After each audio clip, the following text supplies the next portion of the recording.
쉽지만 어긋남이 없는 공부를 위해 해피법당이 개설하는 새 출발 법회 26번째 시간입니다.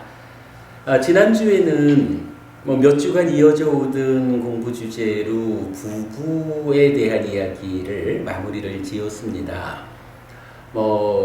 어울리는 삼경에서 말하는 두 부부가 너무너무 사랑한 나머지 죽을 때까지도 지금처럼 서로 마주보며 살다가 죽은 다음에는 다음 세상에 또다시 부부로 만나서 지금처럼 서로 마주보고 사랑하면서 살기 위한 방법이 있습니까? 라고 부처님께 질문을 하지요.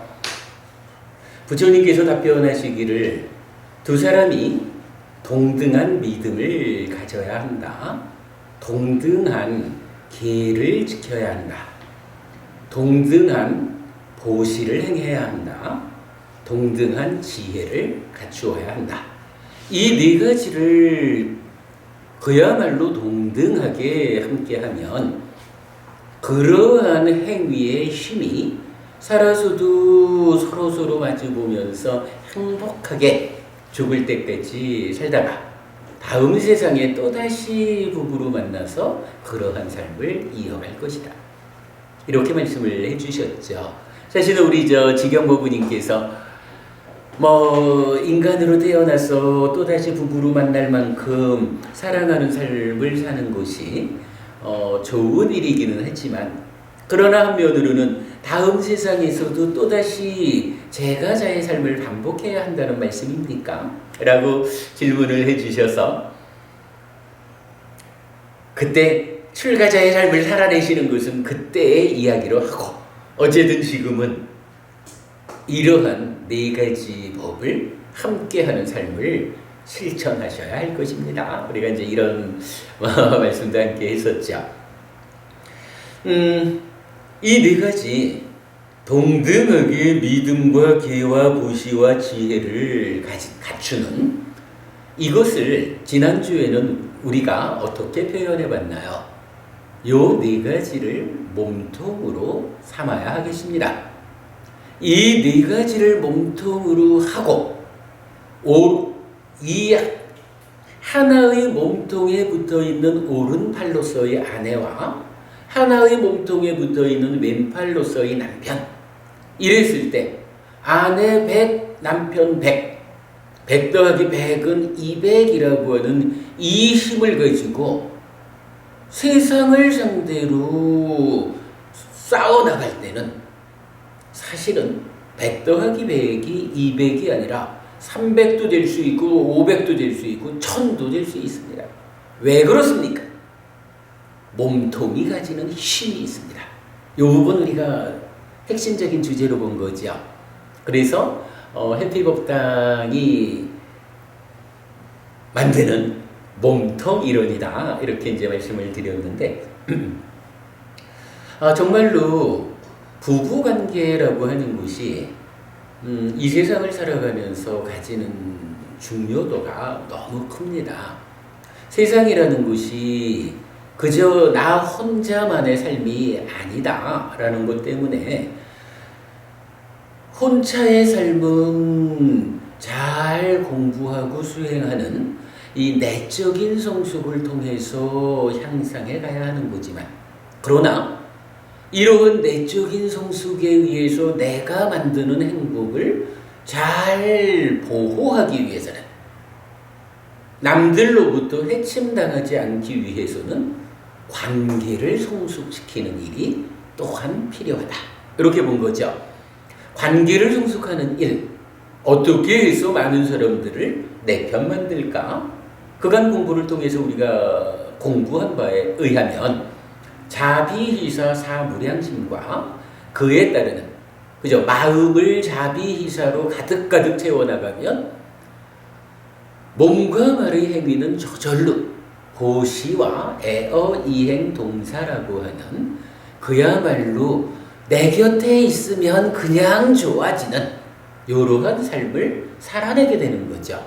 그래서 우리가 표현하기를 자비희사 사무량심과 보시에어 이행 동사라는 서법은 바로 내 편 만드는 방법이다. 이거를 세간적으로 그저 어떻게 하면 마음을 좀 살까? 내 편을 만들어서 표를 한 장 받을까? 뭐 이래가지고 정당하지 않은 방법을 동원해서 내 편을 만들고자 하면 부작용이 있다고요. 그래서 내 편을 만들어서 얻는 것보다 훨씬 더 커다란 손실이 생겨나는 거거든요. 그런데 이제 부처님이 알려주시는 이런 사무량심 사서법이라는 이 방법에 의해서 내 편 만드는 것은 그야말로 부작용이 없는 내 편 만드는 거죠. 이렇게 해서 내 편을 만들어 가면 어떤 일이 생겨요? 내가 스스로 내적으로 나를 향상시킴으로써 생겨나는 행복을 관계 가운데서 남들이 저 나쁜 놈! 이래가지고 나의 행복을 해치지 않는다. 남으로부터 해침당하지 않는다. 이런 부분을 우리가 본 거잖아요. 이러한 내적인 성숙과 관계의 성숙이라는 두 가지 중요한 성숙을 놓고 볼 때 이제 부부관계라는 것은 뭐였나요? 관계라는 것을 말할 때 뭐니 해도 한평생 살아가는 이 관계에는 부부보다 가까운 관계가 없는 거예요. 나한테 그러니까 가깝다는 것은 달리 표현하면 내가 살아가는데 가장 커다란 영향을 미치는 관계다 이거거든요. 그러면 이 부부관계가 참으로 서로 사랑하고 하나의 기준을 가지고 함께 나아가면 가장 커다란 영향이 나한테 힘이 되어가지고 도움되는 힘으로 작용할 것이지만 그러나 그와 반대되는 관계로 형성돼 버리면 아이고 가장 가까운 곳에서 나의 삶에 가장 큰 영향을 미치는 이 마누라가 이 서방이 왜 이렇게 내 삶을 오히려 힘들게 만들까? 이렇게 돼버리는 거잖아요. 그렇기 때문에 이제 우리가 어떤 말을 하는 거예요. 부처님께서 알려주시는 부부간의 믿음과 계와 보시와 지혜라고 하는 이 네 가지를 함께 함으로써 그죠? 함께하는 요것을 몸통으로 삼고 이 몸통에 붙어있는 오른발로서의 아내와 왼팔로서의 남편 이러한 관계가 맺어지면 이제 세상 살아가면서 어떤 형태로든 맞닥뜨려지는 다양한 상황에서 우리 가족이 행복하자. 우리 부부가 행복하고 우리 어른들, 우리 아이들을 다 싸잡은 이러한 우리 가족이 행복한 삶을 살아내자라고 하는 이러한 일을 하는데 부부라고 하는 것이 힘이 되고 도움이 되는 거죠. 그러나 그렇지 않은 반대되는 경우로 살아가면 어떻게든 그러한 일을 하기는 해야 되는데 하나의 몸통을 갖추지 못했으니 백과 백이라는 힘 가운데 절반 조금 나눠가지고 부부관계를 유지하기 위해서 붙잡는 데 쓰고 나머지 50과 50의 힘을 가지고 세상을 살아내려니 이 삶이 편안할 수가 있을까? 효과적일 수 있을까? 이런 부분 본 거죠. 우리가 주목했던 표현입니다. 왜 100 더하기 100이 200을 넘어서 300도 되고 500도 되고 1000도 될까? 이거 우리가 이 책상을 들어 보이는 제스처를 통해서까지 우리가 보았죠. 100과 100에다가 실제로는 몸통이 가지고 있는 가슴 근육이 작용을 해가지고 어때요? 가슴 몸통의 힘 더하기 양팔의 힘 이렇게 이 무거운 짐 드는 일을 함께 하니까 100 더하기 100이 300도 되고 500도 되고 1000도 되더라. 그래서 어쨌거나 부부가 하나의 몸통에 붙은 양팔로서의 관계를 만들어가자. 몸통 이렇게 말했던 거죠. 그리고 바로 그 몸통으로 주어져 있는 네 가지 법. 뭐죠? 믿음, 계, 보시, 지혜. 이거죠. 요 네 가지 법을 참으로 바르게 이해하고 부처님이 알려주시는 그대로 우리 삶에서 실천해야 되겠다. 요런 필요성을 본 거죠. 어쨌든 뭐 부부관계에서 이렇게 하나의 몸통을 가지자. 그 몸통이 바로 요 네 가지다 라고 하는 거. 특히 세간의 삶을 살아가는 제가불자로서는 놓쳐서는 안 되는 일이지요. 자, 오늘부터는 지난주에 제가 교재를 좀 나눠드렸는데요. 이 네 가지 법이라는 것이 이렇게 우리 삶에 차지하는 비중이 크다라는 측면에서 이 네 가지를 또 다른 경전들에서는 어떻게 설명하고 있는가? 이제 니까야에 나타나는 이 네 가지 경전의 용례를 몇 가지 경전 살펴보도록 하자라고 했거든요. 자, 오늘부터 몇 주간에 걸쳐서 요거 믿음, 계, 보시, 지혜를 말하는 경전들, 그리고 이어가지고 경전은 또 한 가지 요 중간에 배움을 포함해요. 그래서 믿음, 계, 배움, 보시, 지혜라고 하는 5가지 법으로 설해지는 경전들이 이어서 나타나는데 그 경전들까지를 좀 함께 공부하도록 하겠습니다. 자, 첫 번째 경전은 사실은 이 경전은 그간 우리가 여러 번 공부를 한 경전입니다. 그러나 이 주제에 맞춰서 다시 한번 짚어보겠는데요. 앙구타라 니까야 네세 모음에 포함되는 경이죠. 합리적인 행위 경입니다. 좀 읽어가면서 내용을 분석해 보겠습니다.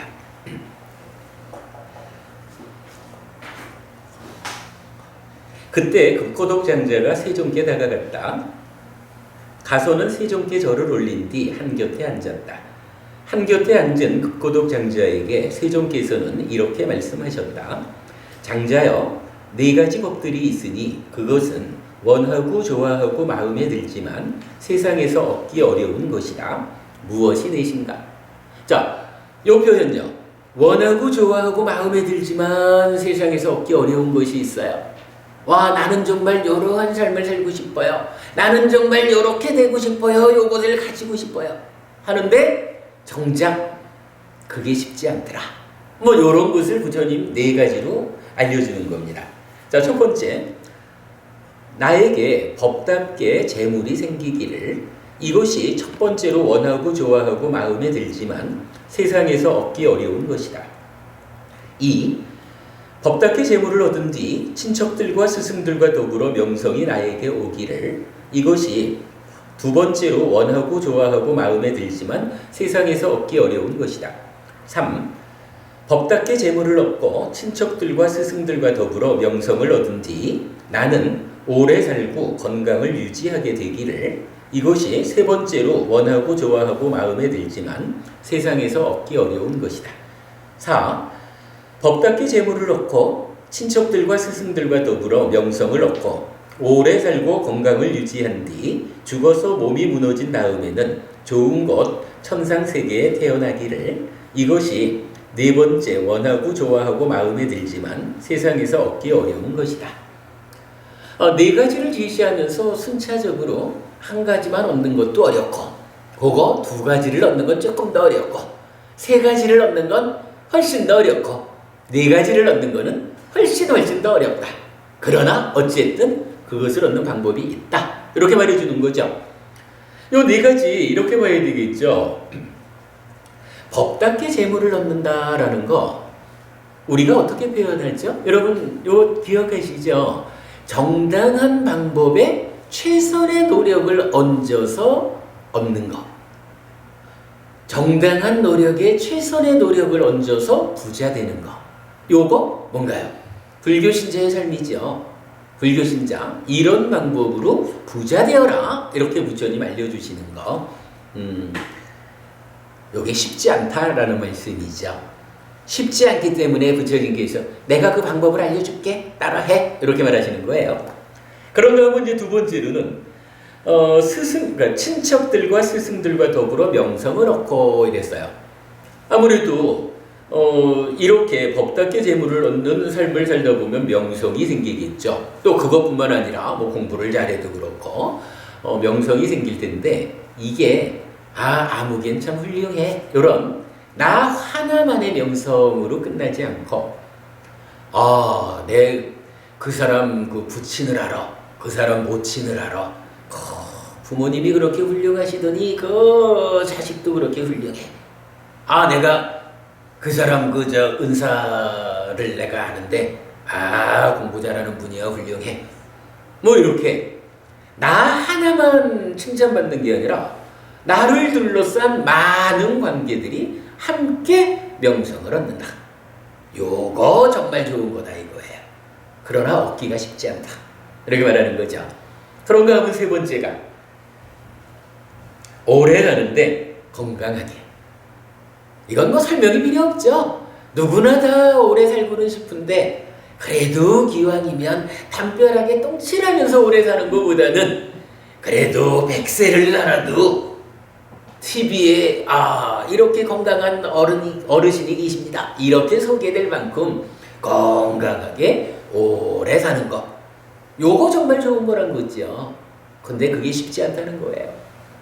그리고 네 번째는 그렇게 건강하게 오래 살다가도 사는 동안 올바른 삶을 살아내가지고 죽은 다음에 하늘에 태어난다. 이거 쉽지 않다. 그러나 좋은 거다. 이렇게 말하는 거죠. 그리고 수영 법부님 어때요? 법부님 요 정도 삶을 좀 살아내시면 좋겠어요? 네, 하면 좋을 것 같습니다. 참 좋겠죠? 진상으로 할까 싶어요. 좋습니다. 사실은 뭐 우리가 생각해보면 정말 내가 이러한 삶을 실현할 수 있다라고 하면 살아가는 데 있어서 후회스럽지 않지요. 정말 내가 죽을 때 가서도 그래도 한평생 잘 살고 간다. 자식들아 너희들도 나처럼 살아라. 이렇게 말하면서 갈 수 있을 거예요. 문제는 이제 이러한 삶이 쉽지 않다라는 거거든요. 그리고 부처님 그래도 방법은 있다. 라고 방법을 알려주시는 거예요. 그러니까 오늘 주제가 바로 이 방법에 대한 이야기죠.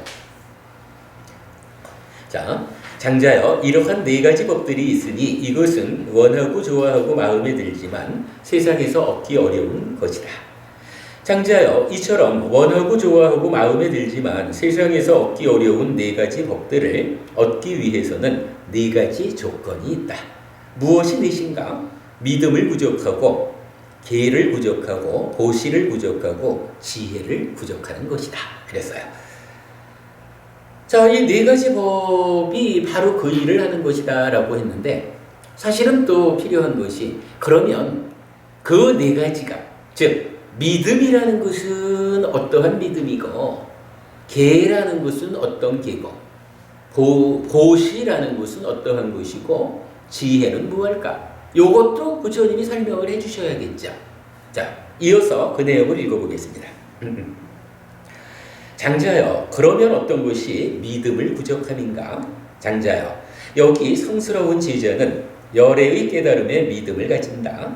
그분 부처님은 모든 번뇌 떠나신 분, 스스로 완전한 깨달음을 이루신 분, 지혜 덕행 두루 함께 갖추신 분, 진리의 길 보이신 분, 세상 일을 모두 훤히 아시는 분, 어리석은 이도 잘 이끄시는 위 없는 분, 모든 천상과 인간의 스승, 깨달으신 분, 존귀하신 분입니다. 라고 장자여 이를 일러 믿음을 부족함이라 합니다. 이랬어요.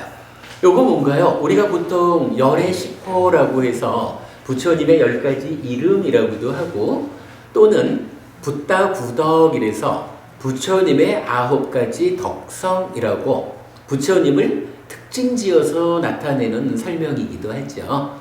예. 일단 부처님을 요렇게 믿어야 된다는 거예요. 먼저 한번 말씀드렸지만 이렇게 부처님을 아는 일이요. 우리 제자들이 부처님을 보고는 와, 부처님은 정말 훌륭하시다. 그러니까 우리가 부처님한테 이런 이름을 지어드리자. 부처님에게 이러한 특성을 정리해드리자. 요렇게 생겨난 게 아니라는 거예요. 먼저 우리가 법의 거울에 대한 가르침 보았죠. 그런 데서 보면 뭔가요? 사실은 부처님이 제자들에게 불법승 삼보와 계라고 하는 이 중심이 되는 네 가지를 그대들이 아무렇게나 기준 없이 알아서는 안 된다. 불법승 삼보와 계에 대해서 내가 정의해 주는 대로 알아야 한다. 그래야 바르게 삶을 향상할 수 있다. 라고 하면서 즉 부처님은 이러한 존재다. 라고 지금 열의 시포 부다구덕이라는 이거를 부처님께서 당신 스스로 자기 자신을 직접 정의해가지고 제자들한테 알려주는 거예요. 요거 절대 그 제자들의 입장에서 우리 부처님 이렇게 훌륭하신 분 요렇게 하는 거 아닙니다. 그러니까 요거 명확해야 돼요. 믿음을 부족한다라고 할 때 부처님한테 이러이러하게 어찌하면 어찌 해주실 거야. 요런 부처님이 알려주는 당신에 대한 정의를 벗어난 어떤 믿음을 가져가지고는 부처님이 안내하는 올바른 삶을 살지 못한다. 라는 부분 반드시 기억해야 됩니다. 자, 어쨌든 그래 첫 번째로 부처님은 믿음을 가져야 한다. 그런데 믿음은 이런 것이다. 라고 부처님 당신의 이야기를 들려주신 거예요. 열의 시포 또는 부다구덕입니다. 자, 그 다음에 이어서 장자여 그러면 어떤 것이 계를 부족함인가? 장자여 여기 성스러운 제자는 생명을 해치는 것을 멀리 여의고 주지 않는 것을 가지는 것을 멀리 여의고 삿된 음행을 멀리 여의고 거짓말하는 것을 멀리 여의고 방일의 원인이 되는 술과 중독성 물질을 멀리 여인다. 장자여 이를 일러 계를 부족함이라 한다. 당연한 이야기죠. 불교 신자에게 특히 제가 신자에게 부처님이 이러한 삶을 살아야 합니다 라고 삶의 질서로서 주는 계가 뭐예요? 바로 오계죠. 오계의 내용 여러분 우리 충분히 공부했습니다. 오계를 지키는 삶을 통해서 스스로를 보호하자라는 거 놓치지 않아야 됩니다. 자, 다음 장자여 그러면 어떤 것이 보시를 부족함인가? 장자여 여기 성스러운 제자는 인색함이 때가 없는 마음으로 제가에 살고 아낌없이 보시하고 손은 깨끗하고 주는 것을 좋아하고 다른 사람의 요구에 반드시 부응하고 보시하고 나누어 가지는 것을 좋아한다. 장자여 이를 일러 보시를 부족함이라 한다 라고 했어요. 보시에 대한 이야기 우리가 많이 했죠. 특히 먼저 공부했던 왜 어떻게 라고 하는 측면 보았죠. 왜 보시해야 하는지 어떻게 보시해야 하는지 특히 어떻게 보시해야 하는지의 측면에서는 누구에게 보시해야 합니까? 또 누구에게 하는 보시가 커다란 결과를 가져옵니까? 이런 부분 우리 상세하게 공부했죠. 시간 관계상 오늘 반복하지 않겠습니다. 이전 공부 좀 되새어 보기로 하고요. 다음 장자여 그러면 어떤 것이 지혜를 부족함인가 했어요. 자, 이 지혜를 부족함에 대한 이야기가 좀 반복되어 나옵니다. 그래서 페이지의 제일 아래로 가겠습니다. 자, 지혜를 부족함인가의 내용 제일 밑에 끝에입니다. 장자여 성스러운 제자가 넘어가서 1. 간탐이라는 표출된 탐이 마음의 오염원이다 라고 알고서 간탐이라는 표출된 탐인 마음의 오염원을 제거했고 진애가 마음의 오염원이다 라고 알고서 진애인 마음의 오염원을 제거했고 3. 해태와 혼침이 마음의 오염원이다 라고 알고서 해태와 혼침인 마음의 오염원을 제거했고 4. 들뜸과 후회가 마음의 오염원이다 라고 알고서 들뜸과 후회인 마음의 오염원을 제거했고 5. 의심이 마음의 오염원이다라고 알고서 의심인 마음의 오염원을 제거했기 때문에 이러한 성스러운 지자는 큰 지혜를 가졌다, 광활한 지혜를 가졌다, 분명한 시계를 가졌다, 지혜를 구적했다고 하나니 이를 일러 지혜를 구적함이라 한다. 장자여, 원하고 좋아하고 마음에 들지만 세상에서 얻기 어려운 네 가지 법들을 얻기 위해서는 이러한 네 가지 조건이 있다라고 했어요. 지혜에 대한 이야기에서는 조금 짚어볼게요. 여러분 지금 저기 넘어가서 3페이지로 간 겁니다. 페이지 아시죠? 지혜를 말하면서 지혜가 이제 앞으로 여러 가지 측면에서 설명이 될 건데요. 지금 이 경에서 지혜 어떻게 나타나나요? 5가지로 나타났어요. 한 가지는 뭔가요? 감탐이라는 것이 마음의 오염원이요. 요거 제거했어. 그렇게 말했죠. 진애라는 것도 그래서 제거했고, 해태혼침도 제거했고, 들뜸 후회도 제거했고, 의심도 제거했다 그랬어요. 요 5가지가 뭐지요? 그렇죠. 5가지 장애라는 거지요. 사실은 5가지 장애가 요렇게만 나타나지는 않아요.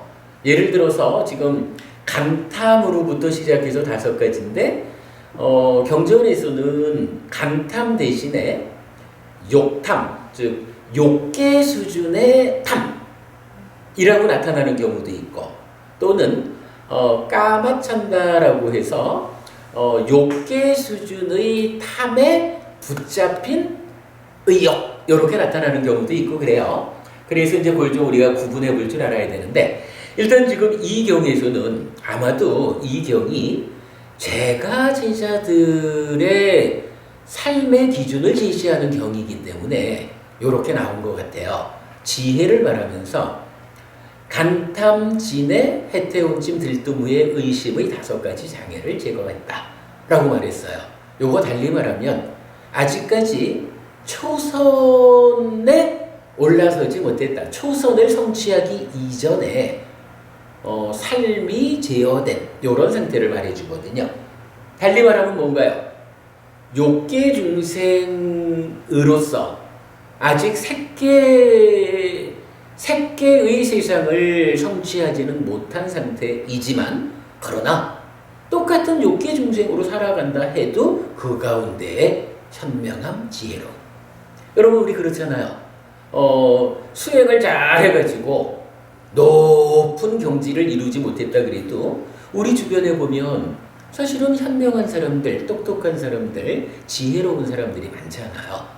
아마도 지금 이 경에서는 이렇게 욕계 중생으로의 삶을 살아가지만, 그러나 부처님 지자는 바로 간탐, 진애, 해태혼침, 들뜸 후회, 의심이라는 좀 낮은 수준의 5가지 장애가 제거되어 가지고 세상을 보는데, 자, 간탐이라는 건 뭐예요? 내 거 아닌 남의 거까지도 내 거 하려고 하는 요런 욕심이잖아요. 살아가면서 그런 욕심을 내려놓고 세상을 보아봐 하면 그렇게 보는 것이 지혜롭게 보는 거예요. 요 얘기를 전체 해주는 거예요. 여러분 지금 우리가 요 초점을 잡아야 돼요. 왜? 지혜를 갖추자라고 했거든요. 이러한 지혜가 갖추어져야 어떠한 삶이 이루어진다고요? 앞에서 우리가 말했던 원하지만 얻기 어려운 이 4가지를 얻을 수가 있는데, 그 4가지를 얻기 위해서 만약에 새끼부새끼 높은 하늘 수준의 수행이 받쳐줘야 그걸 얻을 수 있다, 이렇게 말하면 참 좀 곤란하잖아요. 경전이 이렇게 빈틈이 없어요. 여기서 5가지 장애를 그 중에 하필이면 간탐으로 시작하는 장애를 제시함으로써 아직까지 새끼부새끼 높은 하늘에 못 가도 좋다 이거예요. 그러나 욕계 중생으로 세간의 삶을 살아가는 가운데에서도 그러나 지혜로워야 된다. 그 지혜가 어떤 지혜냐? 요걸 말해줘요. 그래서 간탐이라는 게 내 마음을 오염시켜서 나쁜 짓을 하게 만드는 거니까 간탐하는 마음을 내려놓자. 간탐이 제거되면 살아가면서 남의 거에 대해서 내 거 하려고 하는 요런 욕심만 내려놓고 세상을 살아보세요. 그런 사람을 옆에 있는 사람들이 얼마나 훌륭하다 칭송하고 참으로 지혜롭다 할 건지 요 개념입니다. 포인트. 그러고 마찬가지 두 번째가 뭔가요? 이제 욕계 수준으로의 장애를 말하면서 진애가 나왔잖아요. 진애 보통은 뭐 이게 약간 성냄 요런 이야기죠. 근데 경전은 진애를 꼭 두 가지로 말한다 그랬죠. 한 가지는 분노하는 마음, 또 한 가지는 폭력의 의도. 기억하시나요? 예, 진애라는 것은 요 두 가지거든요. 그러면 요 두 가지를 내려놓는다라는 거 우리가 어떻게 아나요? 자, 진애 중에 첫 번째, 분노하는 마음을 내려놓고 분노하지 않음으로 삶을 바꾸는 그 방법이 뭐죠? 자라는 거잖아요. 사랑 자자. 다른 사람들이 행복하기를 바라는 마음, 요게 자잖아요. 그런가 하면 폭력의 의도를 제거하고 비폭력적인 삶으로 바꿔주는 고심은 뭐예요? 비잖아요. 비 뭔가요? 다른 사람들의 아픔이 줄어들기를 바라는 마음이죠. 요거 합해서 자비. 그러니까 진애라는 마음의 오염원을 제거했다라고 내려놓았다라는 요거는 뭔가요? 달리 말하면 일상의 삶을 살아가면서 누구든지 다 내가 만나는 사람들은 행복하기를 바라는 마음으로 만나라. 부처님 이렇게 알려주잖아요. 일상의 삶을 살면서 나와 만나는 사람이라면 누구나 그의 아픔이 줄어들기를 바란다라는 마음으로 만나라. 이렇게 알려주잖아요. 달리 말하면 자비심을 가지고 살아가라. 이 얘기를 하시잖아요. 이렇게 살아가는 사람을 누가 있어가지고 어리석은 자 이렇게 말하겠어요. 참으로 지혜로운 자 이렇게 말하겠죠. 요 개념입니다. 지금 이경에서 알려주는 그 부분 바르게 보죠. 그리고 세 번째가 해태 혼침이에요. 요거 해태는 보통 게으름 이렇게 표현을 하죠. 혼침 이러면 무기력함 이렇게 말하죠. 우리가 이런 남의 거에 대해서 내 거 하려 하지 않는 삶을 살고 자비로운 삶을 살아가는 가운데 그저 게으르고 무기력한 이런 삶이 따라올 수가 없어요. 이런 게으르고 무기력하다라는 것은 앞에서 말한 이러한 삶을 살지 않는 사람들이 이야기지, 그런 삶을 살아가는 사람들은 아주 부지런하고 활력적이거든요. 그죠? 이런 것이 또한 지혜로운 삶이다. 이렇게 말해주는 거예요. 그 다음에 들뜸 후회가 또한 오염원이기 때문에 제거했어요.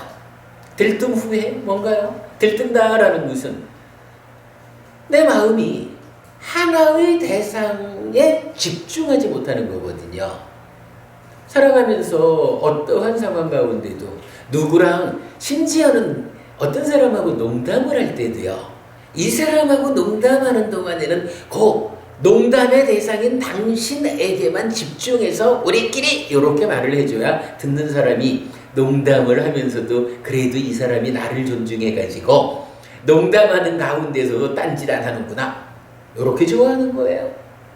물론 뭐 부처님 가르침이 뭐 농담하면서 살라 이런 건 아니지만, 그러나 어떠한 상황에서든 특히 이제 제가자라고 하면 일을 해야 되잖아요. 일을 하는 가운데는 어떤 형태로든 지금 내가 하는 일의 상대방, 이 상대방에 내가 집중해줘야 되는 거예요. 들뜨지 않는다. 그런 의미예요. 요게 사실은 쉽지 않아요. 제가 한번 그런 말씀 드린 적이 있어요. 옛날에 우리 어떤 법우님 한 분이 사업을 하시는 분인데 저한테 아주 자랑스럽게 스님 제가 요새는요 고객하고 상담을 하면서도 호흡을 놓치지 않아요. 이렇게 말을 하는 거예요. 당신 입장에서는 내가 호흡 보는 수행을 하려고 하는 사람인데 고객하고 상담을 하는 가운데도 호흡을 놓치지 않을 정도면 얼마나 훌륭합니까? 이렇게 이제 자랑 삼아 저한테 말씀을 하셨는데 제가 틀렸어요, 버부님. 그랬어요. 호흡 수행은, 그러니까 호흡을 보는 일은 호흡 수행을 할 때 보십시오. 호흡 수행을 잘 해가지고 내 마음이 호흡을 이어보는 일, 호흡이 남기는 그 감촉을 내 마음이 떠나지 않고 붙잡을 수 있는 이러한 수행을 통해서 생겨나는 사띠의 힘을 통해 가지고 살아갈 때는, 고객과 상담을 할 때는 고객에 대한 상담의 틀을 놓치지 않도록 활용해야 됩니다. 제가 이렇게 말했거든요. 우리 지난주엔가 삼바자나까리 이야기한 거 그런 이야기죠. 옳고 그름을 판단하면서 행위하자라는 이런 것도 다 같은 맥락이 되는 거예요. 세상에 내 물건 팔아주려고 오신 고객이 있는데 100%의 진정성을 담아가지고 참 감사한 마음으로 설명을 하고 그래서 계약을 정사하고 물건을 팔아야 이게 장사하는 사람이지. 그렇게 돈을 벌어야 이게 법답게 버는 돈이지. 수행한다 쉬고 해가지고는 앉아가지고 절반은 수행하면서 절반만 고객을 상대해. 어찌 들으면 되게 멋있는 것 같지만 우리가 공부를 바르게 하면 틀린 거예요. 수행할 때는 수행만 하는 거고 수행의 힘으로 생겨난 수행하는 일을 통해서 생겨난 힘을 가지고 일상의 삶에서는 그 삶을 성공적으로 살아내야 하는 게 수행하는 삶이고 불교 신자의 삶이잖아요. 여러분 어떤 일을 하면서든 호흡을 보면서 하리라 이렇게 하지 마셔요. 그건 어쨌거나 한 번 호흡 보러 갔다가 한 번 고객 만났다가 이렇게 하는 거거든, 마음이. 그러니까 옳지 않아요. 들뜸 후회, 우리가 그런 측면에서 이해하자고요. 후회라고 하는 거, 후회는 지나간 거잖아요. 그러니까 지나간 일에 대해서 후회하는 거잖아요. 그거 별로 도움되지 않는다는 거예요. 물론 과거 일을 우리가 되새겨가지고 과거에 잘못한 일은 반성해서 되풀이하지 않고 과거에 잘한 일은 더 부추겨서 더 잘 해내는 이런 일을 하지 말라라는 거는 아닙니다. 후회라고 하는 것은 그렇게 과거를 되새겨가지고 현재의 삶을, 미래의 삶을 진취적으로 나가는 게 아니고 그냥 왜 그랬을까 그때. 그러지 않았으면 참 좋았을 건데. 혹시 그때 그런 거 가지고 나한테 또 커다란 힘든 상황이 생겨나진 않을까? 이러면서 거기에 붙잡혀 있는 거예요. 거기에 붙잡혀가지고는 계속 시간만 죽이고 있는 요런 거 후회라고 하는 거거든요. 요거 어리석은 행위거든요. 그래서 이렇게 들뜸 후회를 버렸다. 그래서 일상의 삶에서 지금 상대하는 대상에게 내 마음을 100% 집중해서 행위하고 과거의 삶이라는 것은 되돌아올 수 없는 일 해서 일단 거기에 붙잡히지 않는다. 때로 회상에서 진취적 삶을 만드는 것은 필요해도 과거에 붙잡혀가지고 후회하고 앉아있지 않는다. 이런 사람이 현명하고 똑똑하고 잘 사는 삶인 거죠. 이렇게 말해주는 거예요. 그런가 하면 이제 다섯 번째 의심이라는 건 뭔가요?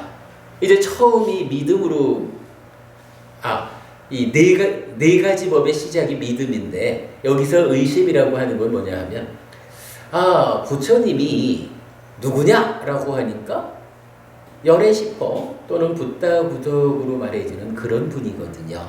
참 훌륭한 분이요. 완전한 깨달음을 성취하신 분이기 때문에 이러한 스승을 따라 배우고 그러한 삶을 실천하는 것은 참으로 나의 삶을 행복으로 이끄는 삶이요 라는 요 한 가지 사실에 대해서 분명히 알아야 되거든요. 이걸 분명하게 알아가지고 그러한 삶을 살아가는 데에 거리낌이 없어야 돼요. 근데요, 의심이라는 건 뭔가요? 정말 그럴까? 부처님이 정말로 그렇게 완전한 깨달음을 실현한 분일까? 곧 많이들 말하는 거. 부처님은 윤회한다고 하셨는데 이거 정말로 죽은 다음에 내가 또 살아갈까? 죽으면 끝나는 거 아닐까? 뭐 이런 다양한 문제들에 대해서 부처님 가르침에 대해서 확신을 가지지 못하는 거예요. 그러면요 어떻게 되나요? 내가 가르침에 의지해서 삶을 향상하자라고 하는 불교 신자로서의 이 확실한 이 향상하는 삶이 가지를 못해. 한 걸음 두 걸음 가다가는 근데 이게 맞는 길일까? 여기요 마음이 의심이라는 것을 일으켜가지고 거기서 고민하기 시작하면 못 가는 거예요. 한 걸음 두 걸음 갔다가는 되더라고. 또 좀 갔다가는 또 되더라고. 못 가는 거예요. 아까 우리가 그 중도 이야기를 했죠. 팔정도라고 하는 이 길, 부처님께서 말씀하시는 열반으로 직접 이끄는 이 가르침에 대해서 참으로 부처님이 그러한 분이기 때문에 부처님이 알려주신 이 법은 참으로 나의 삶을 향상으로 이끈다. 이 가르침을 실천하면 나에게 행복한 삶이 실현된다 라고 하는 요 한 가지에 대해서 명확하게 알고 분명한 믿음을 가지면 이제 우리가 중도 뭔가요? 팔정도라고 하는 바로 고기를 걸어가는 것. 팔정도 바로 고기를 실천하는 이러한 중도란 삶, 중도적인 삶을 우리가 살아내지 못하잖아요.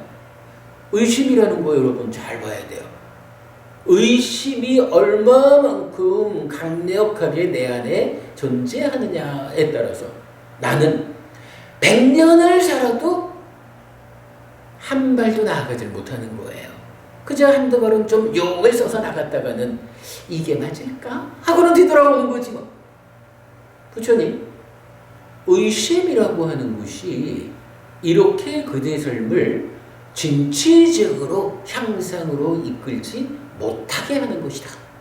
그러므로 의심하지 않는 삶, 확실한 믿음을 가지고 바로 이 길을 힘껏 걸어나가는 삶이 현명한 삶이다. 그러한 사람을 세상에서는 지혜로운 사람이라고 한다 라고 알려주는 거거든요. 오늘 우리가 지금 이 경, 합리적인 행위경을 통해서 네 가지 법에 대한 이야기를 하고 있어요. 믿음, 계, 보시, 지혜예요. 이 경에서는 참으로 우리가 얻기를 원하지만 얻기 어려운 것 네 가지가 있다라고 해서 그러한 삶을 제시해주고 있습니다. 뭐 우리가 정말 그러한 삶을 살아낼 수만 있으면 정말 좋겠죠. 그러한 삶을 살아내는 방법으로 부처님 바로 이 네 가지를 알려주죠. 그리고 그 네 가지가 각각이 무엇다라고 정의를 해주죠. 이제 앞으로 우리가 공부할 여러 경전들이 사실은 이 네 가지 법에 대한 정의를 경전마다 반복을 해줘요. 그럴 때에 믿음, 그러니까 열애시포 또는 부타부더 이 믿음 동일하게 나타나요. 그리고 계라는 데서도 5개 동일하게 나타나고요.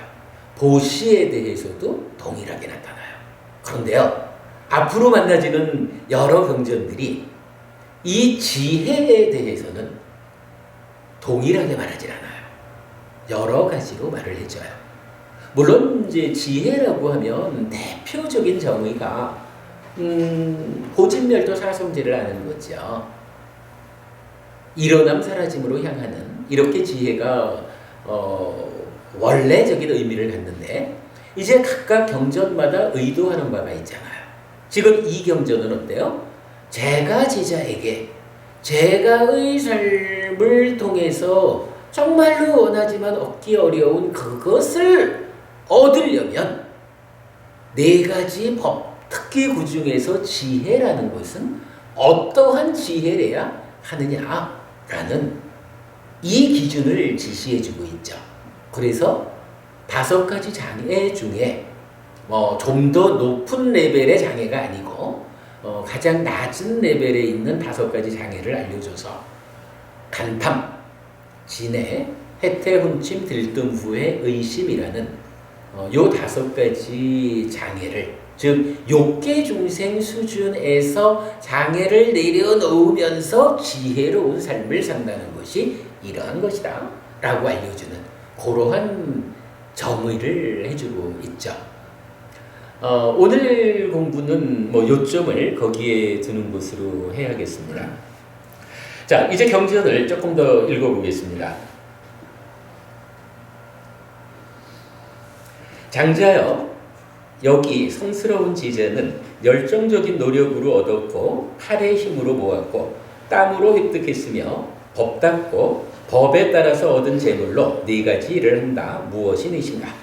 자, 지금까지 이 경전은 어떤 이야기를 해줬나요? 원하지만 얻기 어려운 것이 있습니다 라고 우리가 어떤 삶을 살아야 하느냐라는 지향점을 제시해 줬어요. 그리고 그러한 삶을 살아내기 위한 조건이 요 4가지다 라고 알려주셨거든요. 그리고 나면 이제 이 4가지를 우리가 잘 실천하면 실천해 가는 만큼 그러한 삶을 단계적으로 실현할 거 아니에요. 그러면 이제 우리가 그러한 삶을 실현했다라고 하면 그냥 그러한 삶을 실현했습니다.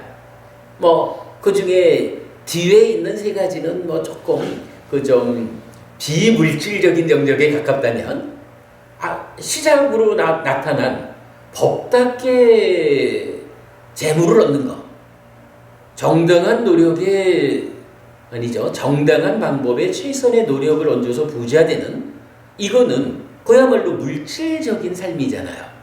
그러면 이렇게 해서 부자가 되었다. 내가 재물을 얻었다. 라고 하면 재물을 얻은 그 상태로 나 부자 되었어. 라고 그 상태로 가르침이 끝나면 좀 곤란하죠. 기본적으로 제가 제자들이 가르침에 의지해서 재물을 얻었다, 부자가 되었다라고 하면 그 다음에 부처님께서 그렇게 얻어진 재물을 그냥 갖고만 있어서 되는 것이 아닙니다. 그 재물을 어떻게 사용해야 할까요? 요 부분을 알려주셔야 되겠죠. 그죠?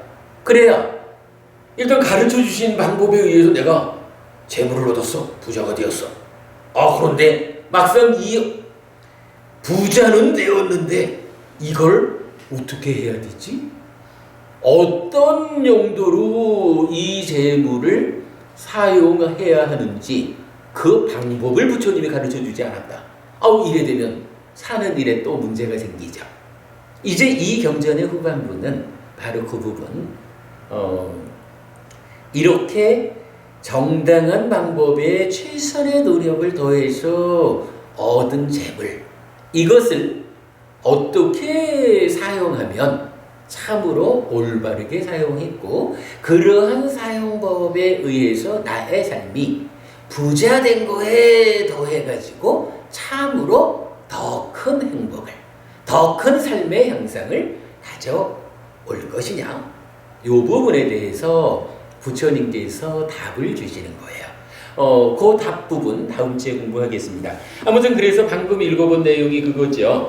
장자여, 여기 성스러운 지제는 열정적인 노력으로 얻었고 팔의 힘으로 모았고 땀으로 획득했으며 법답고 법에 따라서 얻은 재물로 4가지 일을 한다. 무엇이 넷일까?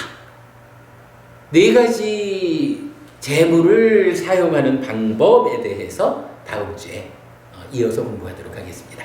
오늘 공부 여기까지 하겠습니다. 감사합니다.